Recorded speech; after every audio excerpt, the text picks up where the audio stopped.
57তে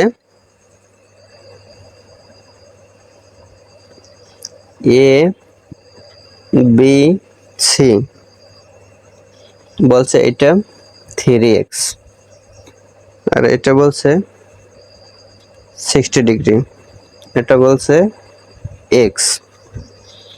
এখন বলছে x এর মান নির্ণয় করতে। x সমান কি হয়, তাহলে 3 কোণের সমষ্টিগত 180 ডিগ্রি, তাহলে 3টাকে যোগ করে কি, মানে 3টার যোগফল 180 ডিগ্রি হওয়া উচিত। তাহলে মানে কি 3x plus 60 degree plus x সমান কত, 180 ডিগ্রি হবে। মানে 3 কোণের সমষ্টি, ত্রিভুজের 3 কোণের সমষ্টি সমান কি 180 ডিগ্রি। তাহলে 3x আর একটা x হয় 4টা x সমান 60 ডিগ্রি, ডান পাশে গেলে বিয়োগ হয়, তাহলে 180 থেকে 60 গেলে থাকে 120 ডিগ্রি। তাহলে x সমান হয় 120 ডিগ্রিকে 4 দিয়ে ভাগ করলে 3 × 12 30 ডিগ্রি। x এর মানটা হয় 30 ডিগ্রি। তাহলে 30 ডিগ্রি এটা মান আছে কত নম্বরে, ক নম্বরে।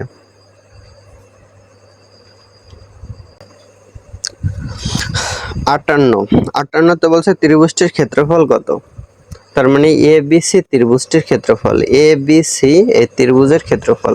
এখন আমরা x এর মান কিন্তু আগে 30 ডিগ্রি পেয়েছি, তার মানে এই জায়গায় 3 আর x মানে 3 × 90 হয়। তার মানে এইটা কিন্তু সমকোণ একটা, এইটা হয় সমকোণ। এখন যদি আমরা একটু ঘুরাইয়া আঁকি, এইটারে ঘুরাইয়া আঁকলে ব্যাপারটা এরকম হয়, এইটা হয় a, এইটা b, এটা c।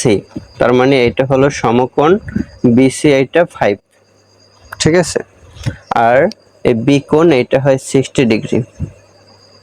তাহলে এবিসি এর ক্ষেত্রফলটা কি হয়, হাফ ইনটু ভূমি, ভূমি হয় এবি, ইনটু উচ্চতা, উচ্চতা হলো এসি। আর এটা তো 30 ডিগ্রি হয়, x এর মান 30 ডিগ্রি।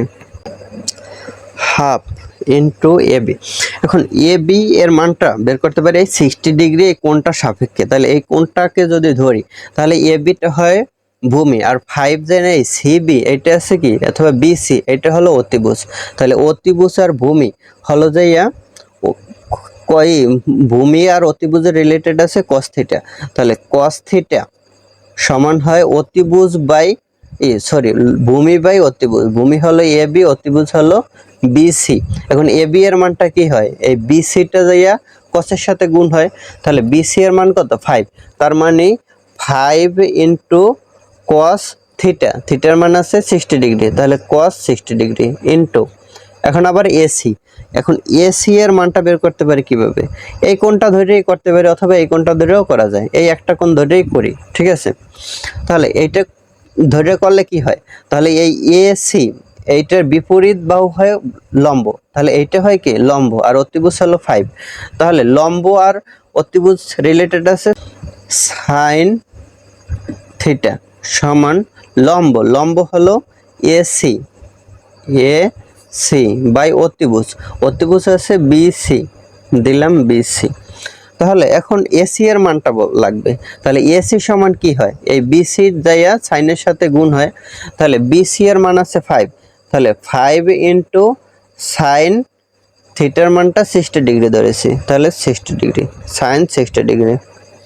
তাহলে half into 5 into 5 into cos 60 ডিগ্রির মান হাফ ইনটু 5 ইনটু সাইন 60 ডিগ্রির মান √3/2। তাহলে কি হয়, নিচে উপরে নিচে বাদ যায় না কিছু, তাহলে উপরে থাকে 5 × 5 = 25 √3, 25 √3/2 দুগুণে 4, 4 দুগুণে 8, 25 √3/8।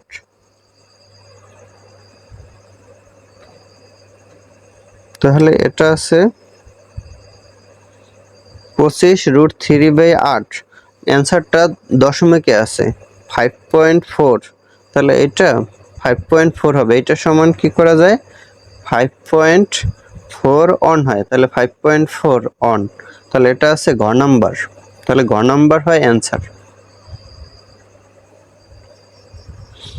এখানে একটু কাটাকাটি যদি সিস্টেমটাও একটু বুঝাই, দেন 3 8 কি হয় 24, মানে 3 পয়েন্ট সামথিং থাকে, আর √3 তার মানে √3 কে কি হয় 1 পয়েন্ট সামথিং হয় না, তাহলে 3 একে 3 মানে 3 এর পরে সামথিং কিছু আসবে, অ্যান্সারটা হবে 3 প্লাস সামথিং। একটু বুঝছো, 3 প্লাস সামথিং, তাহলে একটা আছে 17 আর একটা আছে 20 আর একটা 12, তাহলে 3 প্লাস সামথিং মানে কি 3 দুগুণে 6, 6 এর নিচে হবে, মানে এর চেয়ে বেশি হবে না 3 প্লাস সামথিং এ।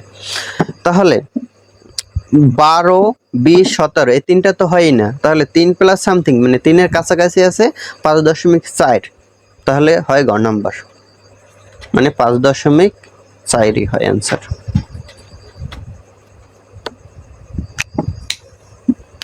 তো আজকের ক্লাস এখানেই শেষ। যদি ভিডিওটি তোমার ভালো লেগে থাকে তাহলে একটি লাইক দিও, বন্ধুদের সঙ্গে শেয়ার করো এবং এমন আরো গণিত ক্লাস পেতে জ্ঞানবিন্দু একাডেমি চ্যানেলটি সাবস্ক্রাইব করে পাশে থাকা বেল আইকনটি অন করে রাখো। সবাই ভালো থেকো, আল্লাহ হাফেজ।